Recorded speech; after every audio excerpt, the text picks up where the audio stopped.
오늘 우리에게 주신 하나님의 말씀은 요한계시록 4장 1절에서 11절까지의 말씀입니다.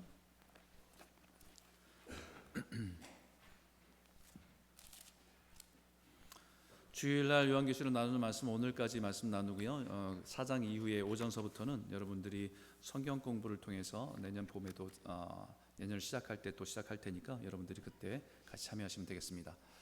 요한계시록 4장 1절에서 11절까지의 말씀 제가 한 절 여러분이 한 절 읽도록 하겠습니다. 2일 후에 내가 보니 하늘에 열린 문이 있는데 내가 들은 바 처음에 내게 말하던 나팔 소리 같은 그 음성이 이르되 이리로 올라오라. 이후에 마땅히 일어날 일들을 내가 내게 보이리라 하시더라.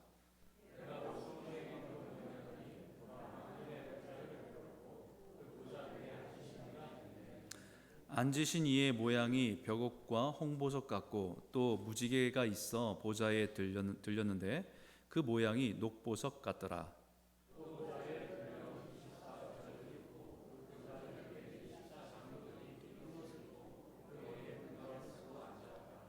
보좌로부터 번개와 음성과 우레소리가 나고 보좌 앞에 켠 등불 7이 있으니 이는 하나님의 7 영이라.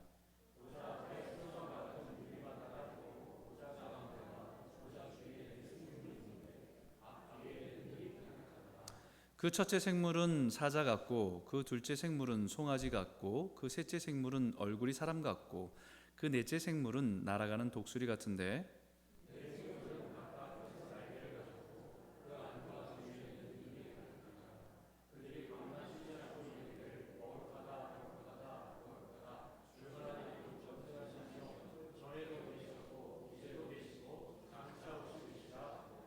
그 생물들이 보좌에 앉으사 세세토록 살아계시는 이에게 영광과 존귀와 감사를 돌릴 때에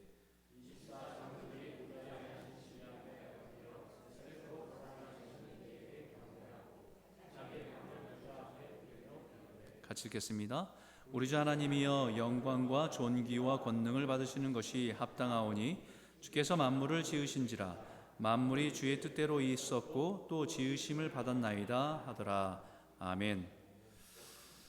제가 얼마 전에 읽었던 책 중에서 지식의 착각이라고 하는 책이 있었습니다. 그래서 그 제목처럼 지식의 착각, 그 제목처럼 우리가 많이 알고 있다라고 생각하는 착각 속에서 우리는 그동안에 살아왔다.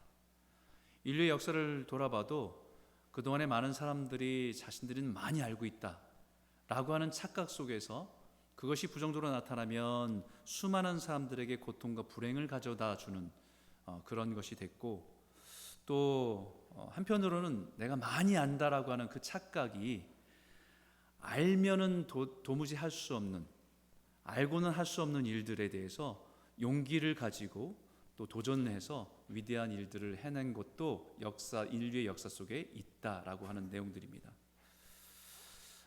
그 책을 읽으면서 그런 생각을 해봅니다. 예전에 이런 글들이 생각났어요. 여러분 다 아시죠? 학사, 석사, 박사, 교수 이 우리가 공부를 해 나가는 과정이잖아요.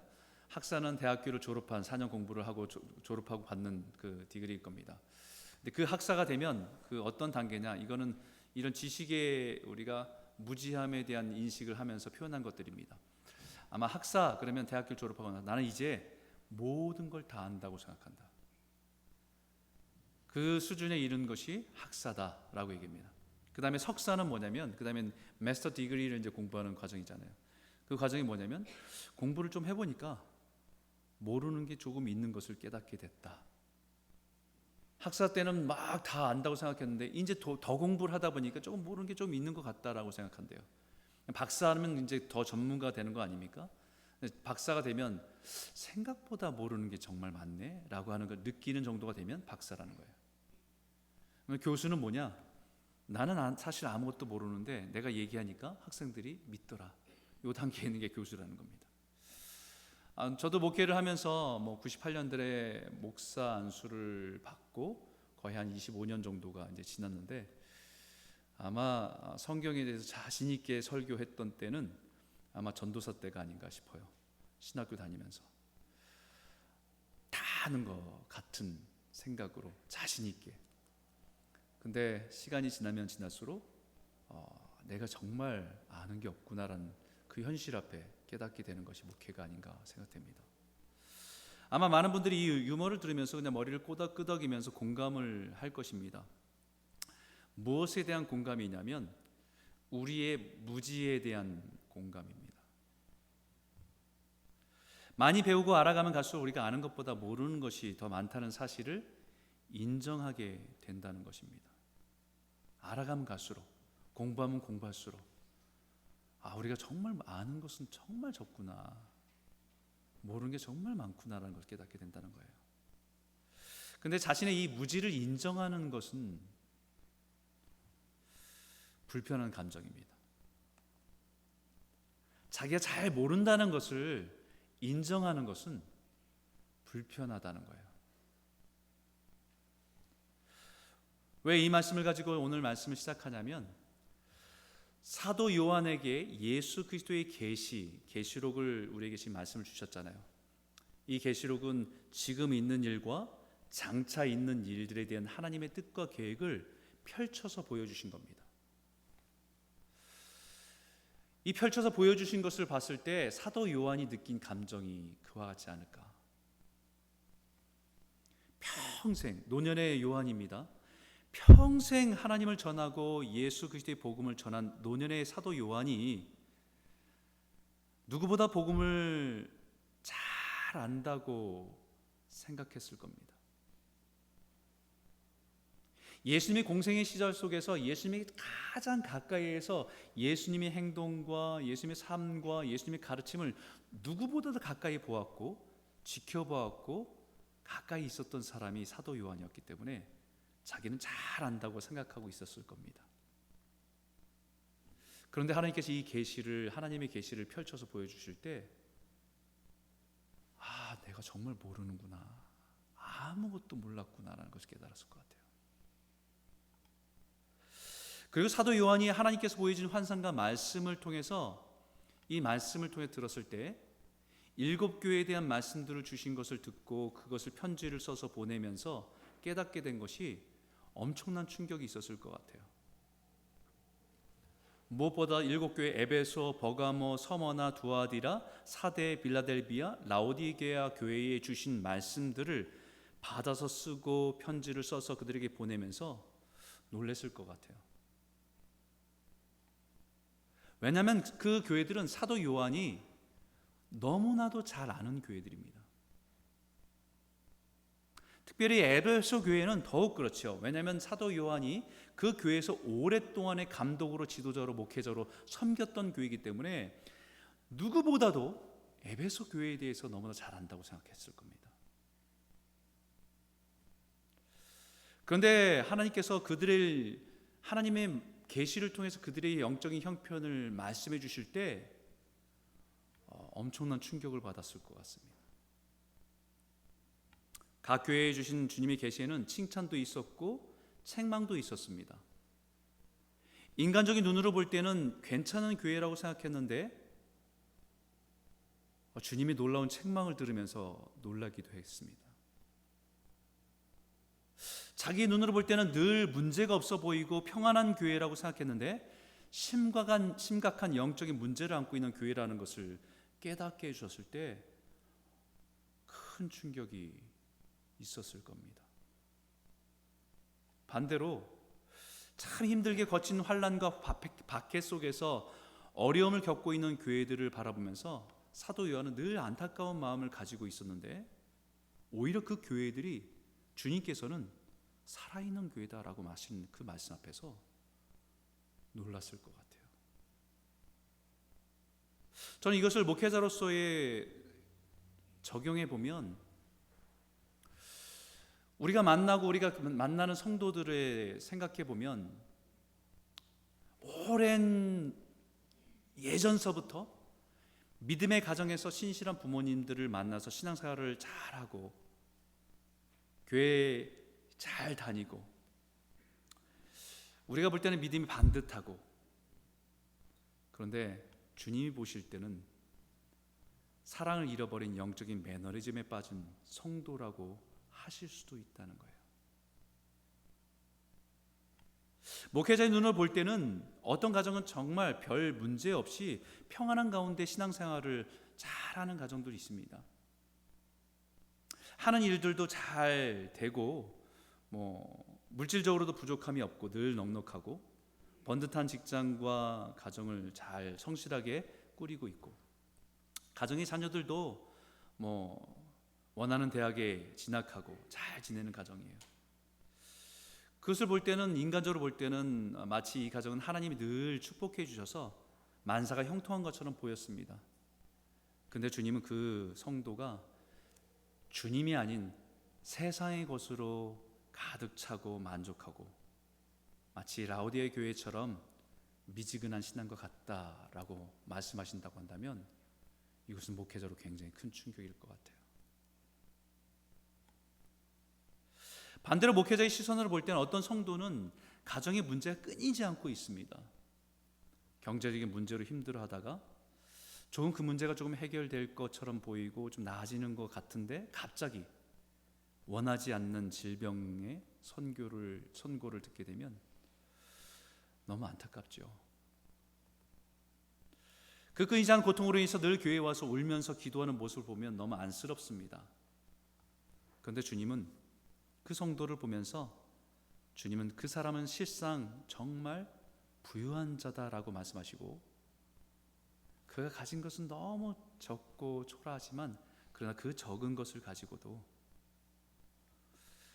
믿음을 지키고 살려고 하는 그 모습을 보면서 참으로 충성스럽다라고 말씀하시는 것과 같다는 것입니다. 이런 모습을 보면서 사도 요한이 무슨 생각이 들었겠습니까, 여러분? 내가 착각하고 있었구나. 내가 보고 경험한 것을 가지고 다 안다고 생각한 것이 착각이었구나. 내가 알고 판단하고 있었던 것이 진짜 모습이 아니구나 라는 사실 앞에서 충격을 받았을 겁니다. 바로 그때에 주님은 다시 사도 요한에게 말씀하시기 시작합니다. 오늘 이 말씀인데 같이 한번 읽어볼까요? 함께 읽겠습니다. 시작. 2일 후에 내가 보니 하늘에 열린 문이 있는데 내가 들은 바 처음에 내게 말하던 나팔 소리 같은 그 음성이 이르되 이리로 올라오라. 이후에 마땅히 일어날 일들을 내가 내게 보이리라 하시더라. 2일 후에 라고 말합니다. After this, 2일 후에. 7교회에 주시는 계시의 말씀이 끝난 후에 라는 말이에요. 에베소, 버가모, 서머나, 두아디라, 사데, 빌라델비아, 라오디게 교회와 성도들에게 주신 말씀을 듣고 그들의 상황과 영적인 현실을 듣고 큰 충격과 혼란 가운데 있는 그 후에 사도 요한에게 주님이 보여주고 싶은 것이 있다는 것입니다. 사도 요한이 반드시 알아야 할 것이 있다는 것입니다. 이것은 사도 요한뿐만 아니라 우리도 반드시 알아야 할 것입니다. 그것이 뭐냐면 오늘 이 말씀의 첫 번째 나누고 싶은 주제는 성도는 땅을 딛고 살지만 하늘을 바라보며 살아가는 존재라는 거예요. 모든 7교회가 직면한 어려움들은 약간의 차이는 있지만 로마 제국의 핍박과 회유에 교회를 흔들고 있는 상황은 같습니다. 당시의 도미티안 황제는 당시의 교회와 성도들에게 심한 박해로 그들의 믿음 자체를 흔들고 있었습니다. 박해만 하는 것이 아니고요, 회유를 했어요. 설득을 했습니다. 한 번만 예수를 부인하고 황제 숭배를 하면 봐주겠다는 겁니다. 한 번만 예수를 부인하고 황제 숭배에 동참을 하면 지역 상인 조합인 길드에 가입할 수 있게 해서 먹고 살 수 있도록 해주겠다는 것입니다. 이것이 7교회가 직면한 현실이었어요. 그런데 믿음과 신앙을 지키기 위해서는 그 제안을 거부할 때에 여러 가지 어려움과 고통에 직면해야 했습니다. 우리는 신앙의 문제가 우리 삶의 한 부분일 수 있지만 이 사람들에게는 신앙의 문제가 생존의 문제였습니다. 그런 현실 앞에 교회는 너무 약했고 세상은 너무 강했습니다. 바벨론 같은 세상은 너무 거대해서 교회와 성도들의 현실은 너무 초라해 보였습니다. 그런 현실 속에서 믿음을 지키고 살아가는 것은 너무 힘들고 어려운 일이었습니다. 너무 지치고 고통스러운 일이었습니다. 그것이 당시 교회와 성도들이 살아가는 현실이었습니다.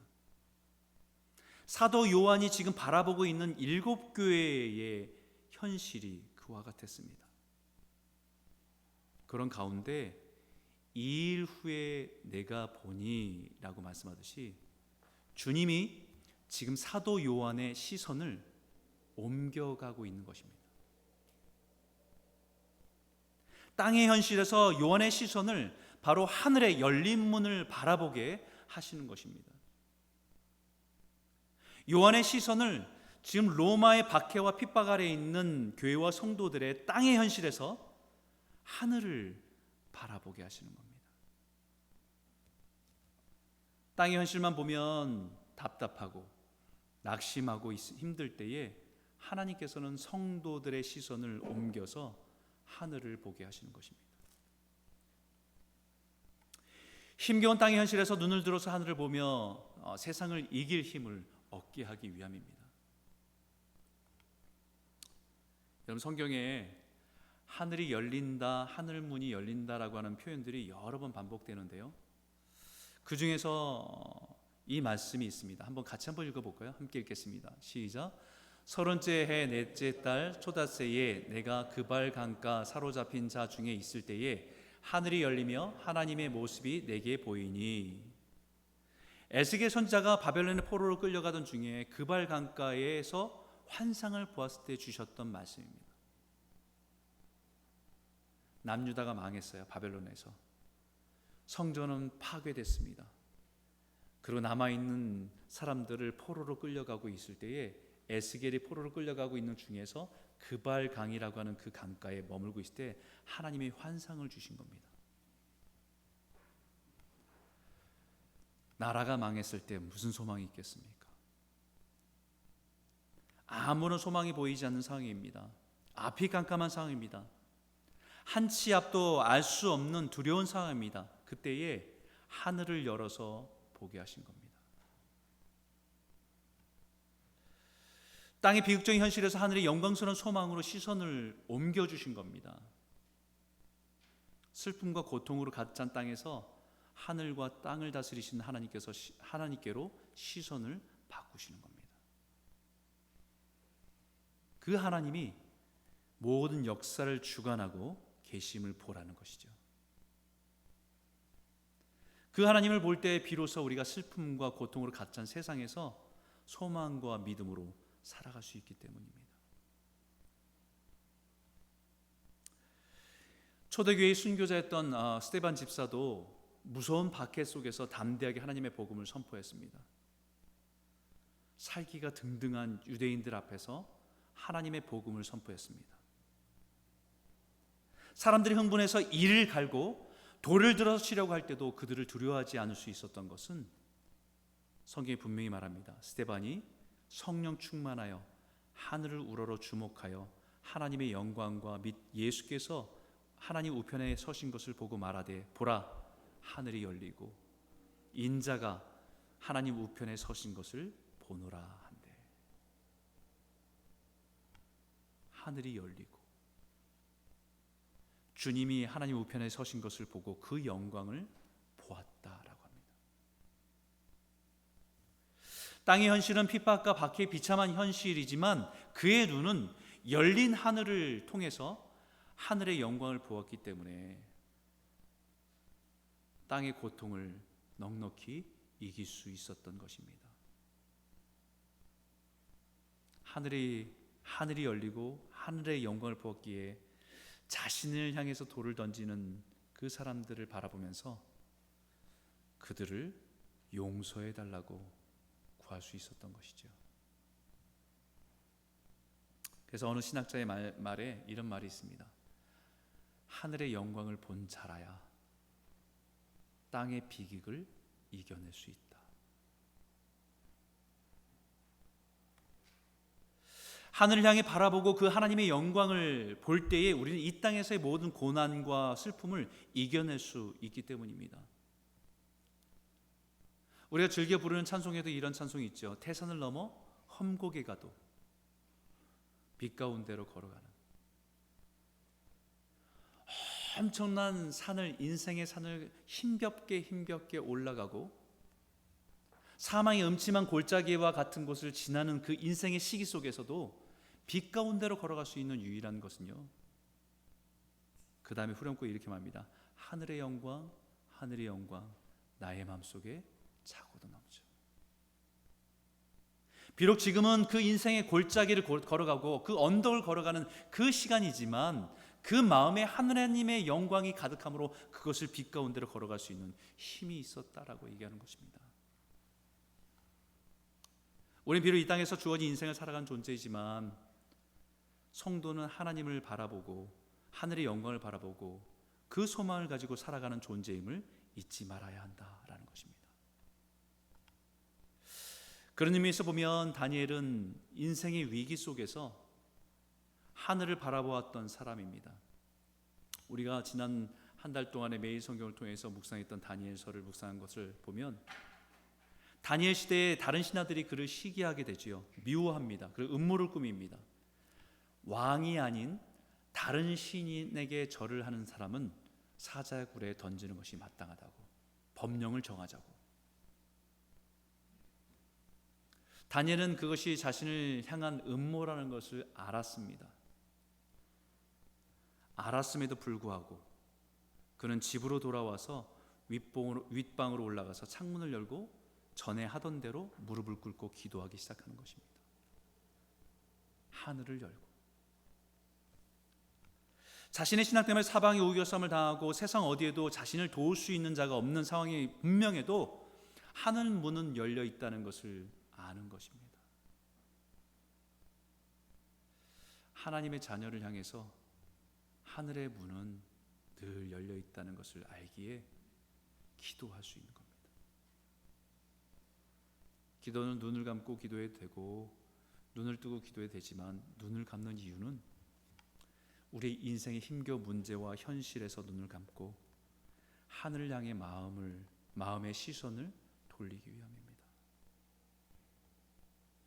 사랑하는 성도 여러분, 오늘 우리에게 주신 이 말씀을 통해서 우리의 눈을 열어 하늘의 영광을 보는 은혜가 있기를 소원합니다.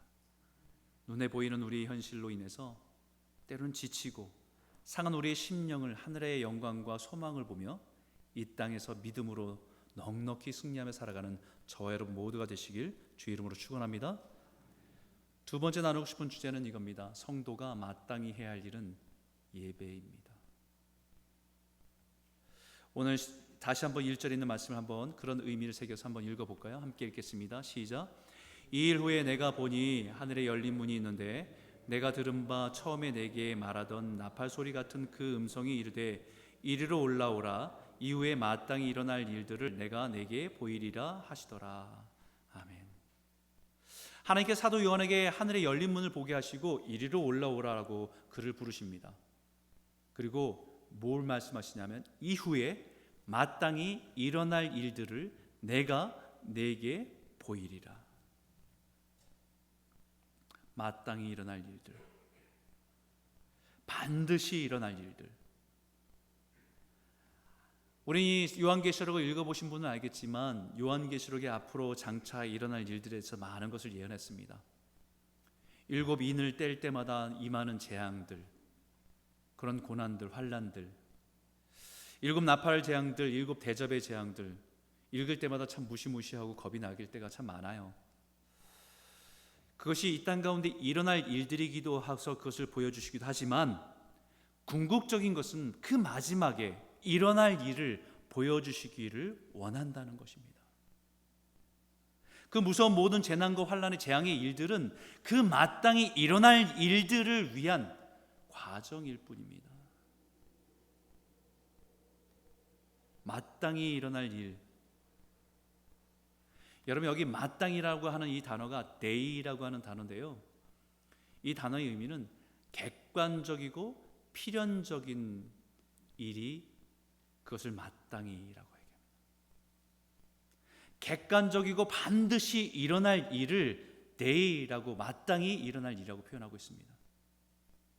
이것은 오직 하나님의 의지에 따라서 발생하는 필연적이고 객관적인 미래의 일을 말할 때 사용되었습니다. 그래서 다니엘이 느부갓네살 왕의 꿈을 해석할 때 오직 은밀한 것을 나타내실 이는 하늘에 계신 하나님이시라.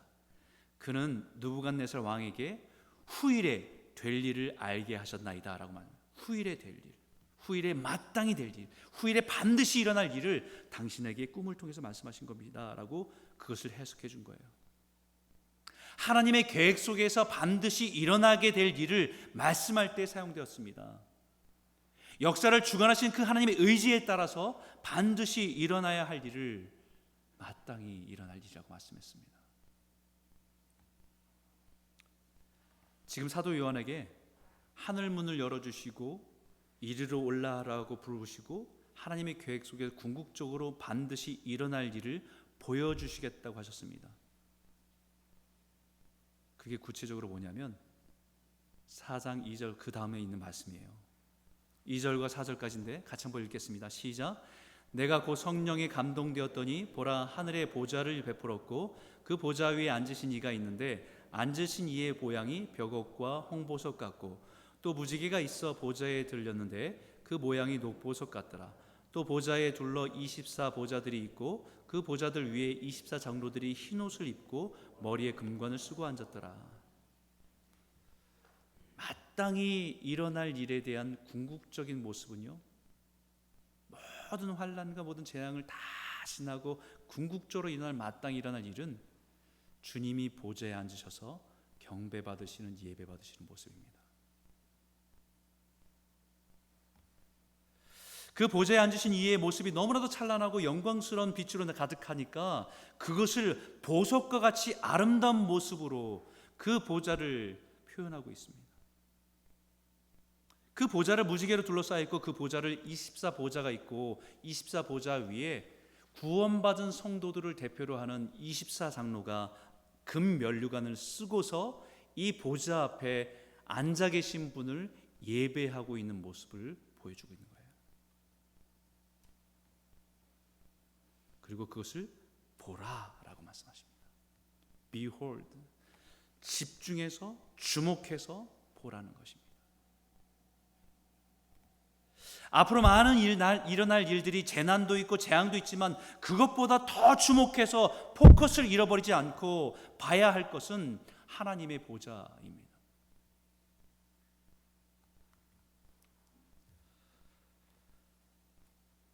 신앙은요, 영적인 포커스를 잃어버리지 않는 것이 신앙인 것 같아요. 예수님께서 풍랑이 있는 비바람 치는 그 바다, 갈릴리 바다에서 베드로가 무리를 걸을 때, 이리로 오라 할 때 무리를 걷습니다. 무리를 걸을 때는요, 주님을 보고 주님만 보고 걸어갈 때는 무리를 걷습니다. 그런데 그의 시선이 바람을 보고 파도를 볼 때 물에 빠집니다. 주님은 우리가 영적인 포커스를 집중해서 우리가 바라봐야 할 것을 놓치지 말라고 하십니다. 앞으로 요한계시를 통해서 수많은 재난과 재앙에 대한 심판에 대한 메시지를 줄 때 거기에 우리가 초점이 있는 것이 아니라 성도는 하나님의 보좌 앞에 나아갈 존재임을 잊지 않고 그것을 바라보며 나아가는 것이 신앙인 것을 우리에게 가르쳐주는 것입니다. 사도 요한이 살아가던 그 세상의 현실을 통치하고 다스리고 지배하고 있는 것은 로마 황제의 거대한 보좌, 그 앞에 무기력한 교회와 성도들의 그 현실의 시선에서 하늘의 보좌 위에 앉아 계시는 어린 양 예수 그리스도의 그 보좌를 바라보고 바라봐야 하는 것이 신앙이라고 말씀하고 있는 것이죠. 신앙은 영적인 초점을 잃어버리지 않는 겁니다. 마땅히 바라봐야 할 것에 집중하며 걸어가는 것이 신앙입니다. 세상이 허무한 것에서 영원한 것에 초점을 잃지 않는 것이 신앙입니다. 주님께서 사도 요한에게 보여주고 싶은 궁극적으로 마땅히 일어날 일은 무엇입니까? 예배입니다. 구원받은 성도들이 주님 앞에 모여, 흰옷 입은 백성들이 모여 주님 앞에 예배할 때에 모든 피조물들을 대표하는 것들과 천사들이 함께 예배하고 찬양하는 모습을, 그 영광스러운 모습을 보라는 것입니다.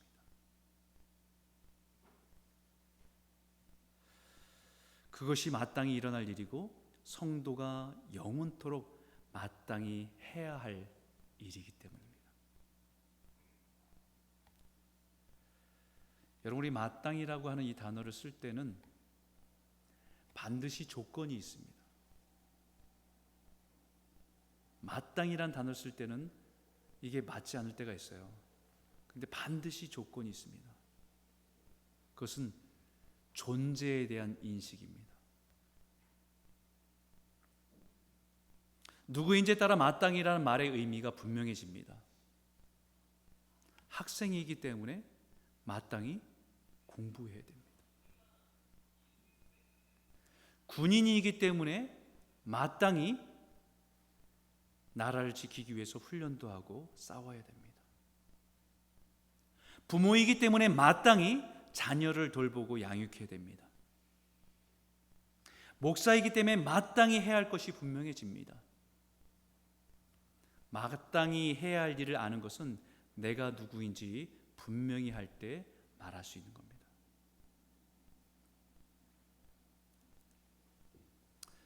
여러분, 한국의 안중근 의사를 다 아시죠? 독립운동가로 우리가 널리 잘 알려져 있습니다. 1909년에 10월 26일 하얼빈역에서 이토 히로부미를 권총으로 저격한 일을 한 사람입니다. 이 안중근 의사가 그 당시에 그 현장에서 러시아 군인들에게 현장에서 잡혀서 몇 달 동안에 위순 감옥에 수감되었습니다. 수감돼서 이렇게 검사를 받고 조사를 받고 있는 가운데 조사를 받는 중에서 소식을 들었어요. 이토 히로부미가 사망했다는, 죽었다는 소식을 듣게 되었습니다.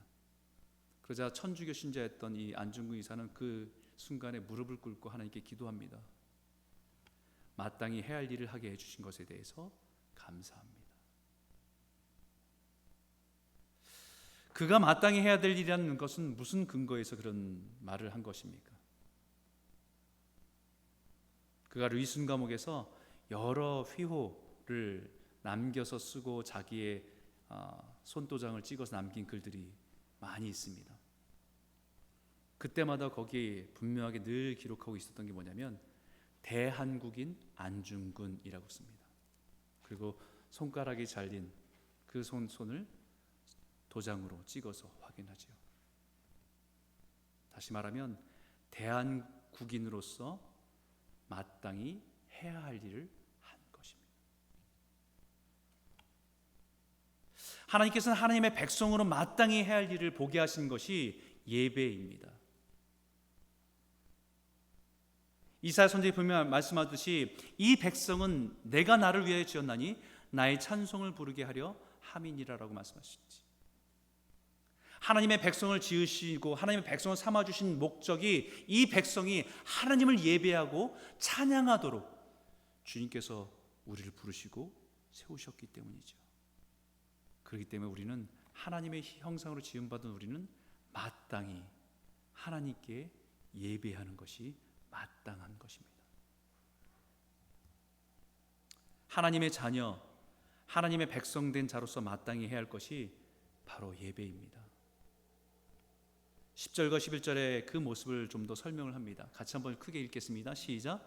24장로들이 보좌에 앉으신 이 앞에 엎드려 세세토록 살아계시는 이에게 경배하고 자기의 관을 보좌 앞에 드리며 이르되 우리 주 하나님이여 영광과 존귀와 권능을 받으시는 것이 합당하오니 주께서 만물을 지으신지라 만물이 주의 뜻대로 있었고 또 지으심을 받았나이다 아니라. 구원받은 백성들이 천상에서 보좌에 앉으신 주님께 경배하는 것을 통해서 예배가 무엇인지를 우리에게 가르쳐 줍니다.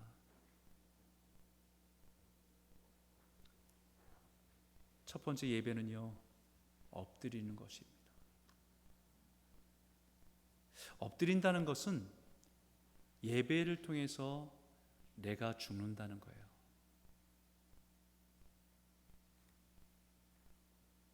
하나님의 권위 앞에 내 모든 것들을 다 내려놓겠다는 것입니다. 십자가 앞에서 내가 죽는 겁니다. 주님의 권위 앞에 굴복하고 순복하는 것이 예배라는 것입니다. 내 생각이 있고 내 감정이 있지만 그러나 그것까지도 주님 앞에 다 내려놓는 것이 예배입니다. 내가 다 이해할 수 없어 혼돈 가운데 있는 복잡한 마음들이 있고 내 감정이 깨어져서 여러 가지 불편한 마음들이 있어도 그 순간만큼은 다 내려놓고 주님 앞에 순복하는 것이 예배입니다. 내 중심의 예배가 아니라 하나님 중심의 예배가 온전한 예배입니다. 저는 고민이 많아요. 요즘에 우리 온라인 예배를 지속해야 될지 말아야 될지 고민이 많습니다. 온라인 예배가 우리에게 필요적으로 해야 될 시기가 있었지만 지금은 그것은 지난 것 같아요. 이제는 우리의 편의에서 정해지고 결정하게 되는 예배가 될 때가 얼마나 많은지 모릅니다.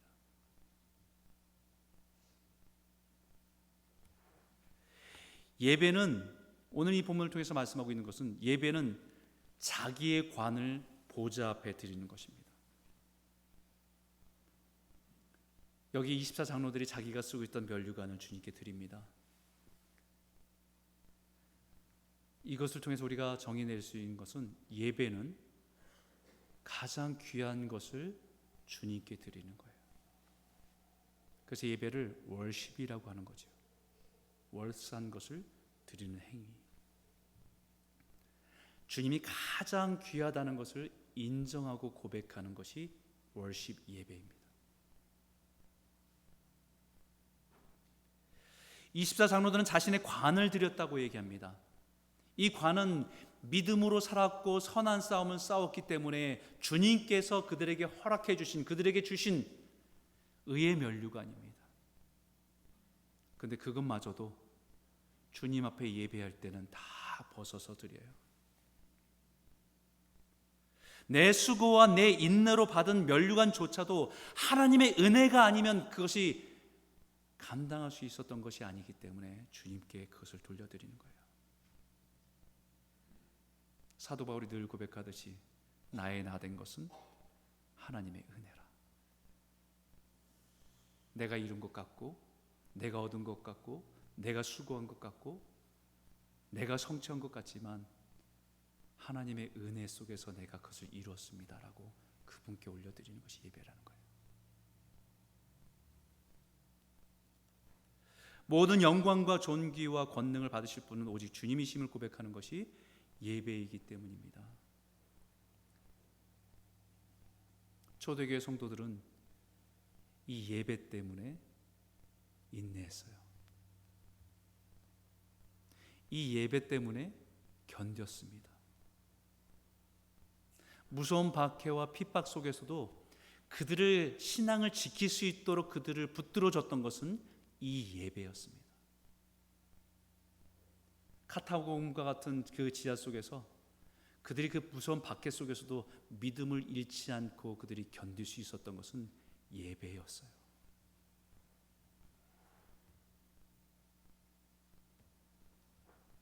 마지막 세대가 가면 점점 더 예배가 무너질 겁니다. 그리고 그 주님께서는 그런 예배를 통해서 우리에게 이 땅에 분명히 우리 살아가는 성도들에게 약속한 것이 있습니다. 이사야서 48장 17절인데 우리 한번 같이 한번 읽어볼까요? 함께 읽겠습니다. 시작. 너희의 구속자시여 이스라엘 거룩하신 이이신 여호와께서 이르시되 나는 내게 유익하도록 가르치고 너를 마땅히 행할 길로 인도하는 내 하나님 여호와라. 아멘. 사랑하는 성도 여러분, 세상이 아무리 혼란하고 어두워도 성도는 예배하는 자입니다. 예배할 때 주님은 우리가 어떻게 무엇을 선택하며 살아가야 하는지를 말씀하십니다. 보여주십니다. 가르쳐 주십니다. 지혜를 주십니다. 예배는 이 땅에서나 영원한 그 나라에서도 마땅히 드려야 될 우리의 성도의 본분이기 때문입니다. 우리 예배를 통해서 우리가 마땅히 행할 길을 밝혀 보여주시는 그 길을 따라서 믿음으로 걸어가는 귀한 하나님의 백성들이 다 되시길 주의 이름으로 축원합니다. 우리 한번 같이 한번 기도하겠습니다.